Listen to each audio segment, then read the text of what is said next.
ನಮಸ್ತೆ ಮಕ್ಕಳ, welcome back to my channel. Please like, share and subscribe my channel. ಮಕ್ಕಳ, ಇವತ್ತು ನಾವು 7ನೇ ತರಗತಿಯ ವಿಜ್ಞಾನದಲ್ಲಿ ರೂಪಣಾತ್ಮಕ ಮೌಲ್ಯಮಾಪನ ಅಥವಾ FA2ಗೆ ಸಂಬಂಧಪಟ್ಟಂತಹ ಮಾದರಿ ಪ್ರಶ್ನೆ ಪತ್ರಿಕೆಯನ್ನು ನೋಡ್ತಾ ಹೋಗೋಣ.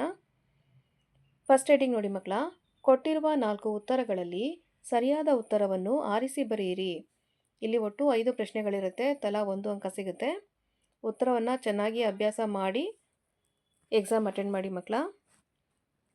ಪ್ರಶ್ನೆ 1ರಲ್ಲಿ ನೋಡಿ, ವಿದ್ಯುತ್ ಕೋಶದ ಲೋಹದ ಟೋಪಿಯು ಅದರ ಯಾವ ತುದಿಯಾಗಿದೆ? ಆಯ್ಕೆಗಳು: ಋಣ ತುದಿ, ಧನ ತುದಿ, ಎರಡೂ ಹೌದು ಹಾಗೂ ಯಾವುದೂ ಅಲ್ಲ. ಪ್ರಶ್ನೆ 2, 2 ಅಥವಾ ಹೆಚ್ಚಿನ ವಿದ್ಯುತ್ ಕೋಶಗಳ ಸರಣಿ ಸಂಯೋಜನೆಯನ್ನು ಏನೆಂದು ಕರೆಯುತ್ತಾರೆ? ಆಯ್ಕೆಗಳು: ಸ್ವಿಚ್, ಬಲ್ಬ್, ಬ್ಯಾಟರಿ ಹಾಗೂ ವಾಹಕ. ಪ್ರಶ್ನೆ 3, ತಾಪದೀಪ್ತ ವಿದ್ಯುತ್ ದೀಪದಲ್ಲಿ ಅಂದರೆ ಬಲ್ಬ್ನಲ್ಲಿ ಬೆಳಕನ್ನು ನೀಡುವ ತೆಳುವಾದ ತಂತಿಯನ್ನು ಏನೆನ್ನುತ್ತಾರೆ? ಆಯ್ಕೆಗಳು: ಫಿಲಮೆಂಟ್, ಸ್ವಿಚ್, ಪ್ಲಾಸ್ಟಿಕ್ ಹೊದಿಕೆ ಹಾಗೂ ಧನಾಗ್ರ. ನೆಕ್ಸ್ಟು ಪ್ರಶ್ನೆ 4, ವಸ್ತುಗಳನ್ನು ಬಡಿದು ತೆಳುವಾದ ಹಾಳೆಗಳನ್ನಾಗಿ ಮಾಡುವ ಲೋಹಗಳ ಗುಣಕ್ಕೆ ಏನೆಂದು ಕರೆಯುತ್ತಾರೆ?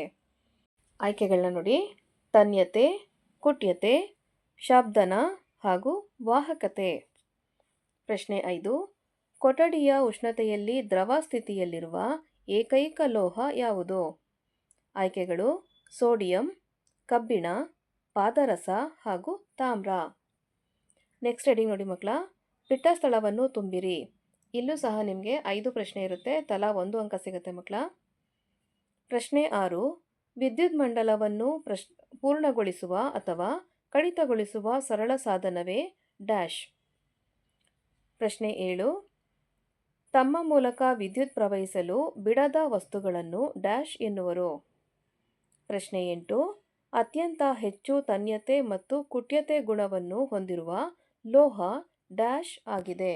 ಯಾವ ಲೋಹ ಅನ್ನೋದನ್ನ ಬರಿಬೇಕು ಮಕ್ಕಳ. ಪ್ರಶ್ನೆ 9, ವಸ್ತುಗಳನ್ನು ಬಡಿದಾಗ ರಿಂಗಣ ಶಬ್ದ ಉಂಟು ಮಾಡುವ ಗುಣಕ್ಕೆ ಡ್ಯಾಶ್ ಎನ್ನಲಾಗುವುದು. ಪ್ರಶ್ನೆ 10, ಸೋಡಿಯಂ ಲೋಹವು ಗಾಳಿ ಮತ್ತು ನೀರಿನೊಂದಿಗೆ ತೀವ್ರವಾಗಿ ವರ್ತಿಸುವುದರಿಂದ ಅದನ್ನು ಡ್ಯಾಶ್ ಯಲ್ಲಿ ಸಂಗ್ರಹಿಸಲಾಗುತ್ತದೆ. ನೆಕ್ಸ್ಟ್ ಹೆಡಿಂಗ್ ನೋಡಿ ಮಕ್ಕಳ, ಕೆಳಗಿನ ಪ್ರಶ್ನೆಗಳಿಗೆ ಉತ್ತರಿಸಿ. ಇಲ್ಲಿ 3 ಪ್ರಶ್ನೆ ಇರುತ್ತೆ, ತಲಾ 1 ಅಂಕ ಸಿಗುತ್ತೆ ನಿಮಗೆ. ಪ್ರಶ್ನೆ 11ರಲ್ಲಿ LED ಇದರ ಪೂರ್ಣ ರೂಪವೇನು? LEDದು ಎಕ್ಸ್ಪಾನ್ಷನ್ ನೀವು ಬರೀಬೇಕಾಗತ್ತೆ.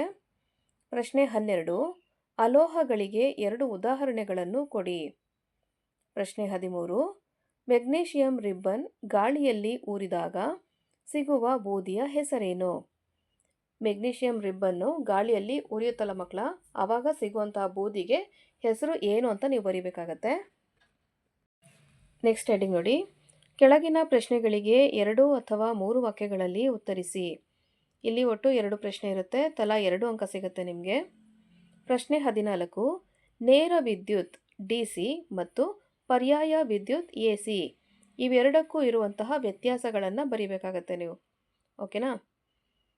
ಪ್ರಶ್ನೆ 15ರಲ್ಲಿ ನೋಡಿ, ಲೋಹಗಳು ಮತ್ತು ಅಲೋಹಗಳ ನಡುವಿನ ಯಾವುದಾದರೂ 2 ಭೌತಿಕ ವ್ಯತ್ಯಾಸಗಳನ್ನು ಬರೆಯಿರಿ. ನೆಕ್ಸ್ಟ್ ಹೆಡಿಂಗ್ ನೋಡಿ, ಕೆಳಗಿನ ಪ್ರಶ್ನೆಗೆ ಉತ್ತರಿಸಿ. ಇಲ್ಲಿ ಒಂದೇ ಪ್ರಶ್ನೆ ಇರುತ್ತೆ ಮಕ್ಕಳ, 3 ಅಂಕ ಸಿಗುತ್ತೆ ನಿಮಗೆ. ಪ್ರಶ್ನೆ 16, ವಿದ್ಯುತ್ ಘಟಕಗಳ ಹೆಸರು ಮತ್ತು ಅದರ ಚಿಹ್ನೆಗಳನ್ನು ಬರೆಯಿರಿ. ಈ ಪ್ರಶ್ನೆಗೆ ಮಕ್ಕಳ ನೀವು ನೀಟಾಗಿ ಕಾಲಮ್ ಮಾಡಿಕೊಂಡು ಒಂದು ಕಡೆ ಘಟಕದ ಹೆಸರನ್ನ ಬರಿತಾ ಹೋಗಿ, ಮತ್ತೊಂದು ಕಡೆ ಚಿಹ್ನೆಯನ್ನು ಬಿಡಿಸ್ತಾ ಹೋಗಿ. 2 ಮಿಕ್ಸ್ ಮಾಡೋದು ಬೇಡ, ಕಾಲಮ್ ಹಾಕಿದ್ರೆ ನೀಟಾಗಿ ಬರುತ್ತೆ. ಓಕೆನಾ ಮಕ್ಕಳ. ಇಲ್ಲಿಗೆ 7ನೇ ತರಗತಿಯ ವಿಜ್ಞಾನದಲ್ಲಿ FA2ಗೆ ಸಂಬಂಧಪಟ್ಟಂತಹ ಮಾದರಿ ಪ್ರಶ್ನೆ ಪತ್ರಿಕೆ ಮುಕ್ತಾಯಗೊಂಡಿದೆ. ಈ ಒಂದು ವಿಡಿಯೋ ನಿಮಗೆ ಇಷ್ಟ ಆದಲ್ಲಿ ದಯವಿಟ್ಟು ನಮ್ಮ ಚಾನಲ್ನ ಲೈಕ್ ಮಾಡಿ, ಶೇರ್ ಮಾಡಿ, ಸಬ್ಸ್ಕ್ರೈಬ್ ಮಾಡಿಕೊಂಡು ನಾವು ಹಾಕುವಂಥ ಎಲ್ಲ ವಿಡಿಯೋನ ನೋಡ್ತಾ ನಮ್ಮನ್ನು ಎನ್ಕರೇಜ್ ಮಾಡ್ತಾ ಹೋಗಿ ಮಕ್ಕಳ.